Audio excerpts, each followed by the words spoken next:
I'm Bonnie Burek, and I'm standing here in the Toronto Conference Centre where Rob Ford just finished delivering his speech.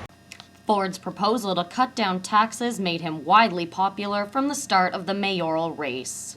One of the major fundraisers for the Herbie Fund is the Oceana Ball, which you have spoken at for the past 2 years. Yep.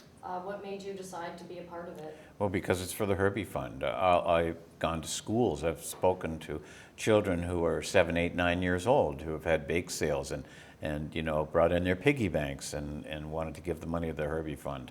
And I think that's fantastic because you don't differentiate between people signing a checkbook or kids giving away their lunch money. The fact that they're doing that is huge, and I think they should be appropriately thanked and singled out for that. So when Brittany mentioned to me that she was going to do the Oceana Ball and asked me to speak, I said, of course, absolutely. It's a fundraiser for Herbie. I'll do it. 24-year-old Jennifer Pan is facing first-degree murder charges. When the assault took place 2 weeks ago, York Region Police believed it to be a random attack. Investigators became suspicious when Pan's story didn't match up to her father's testimony. During your training to become a flight attendant, were you given any sort of a precaution for potential terrorist attacks? Actually, yeah, we had a lot. The training was kind of scary, really, because we got to watch some footage from the FBI that was confidential. I can't talk about it still. I'm not even a flight attendant anymore, but I still wouldn't talk about it.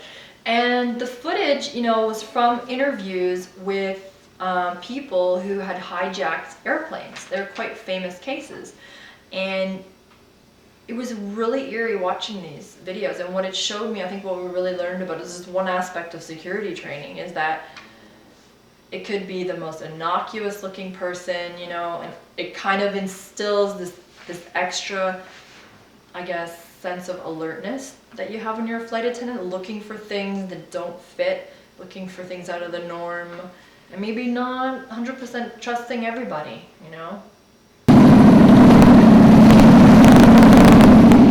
For many, motorcycling is not just a hobby, it's a way of life. That's it for the weather report. For Eye on Sheridan, I'm Bonnie Burek. It's the month of Movember here at Sheridan College, and many students are showing their support by growing out their facial hair. Arthur Port, Vice President of Promotions at Sheridan, looks forward to keeping students up to date with Movember events. If there's any events, services that you guys pay for, I'm the guy that lets you guys know. Right now we have our Movember campaign that's going on. We're trying to raise funds for prostate cancer. So far, Arthur has received a lot of positive responses from the students.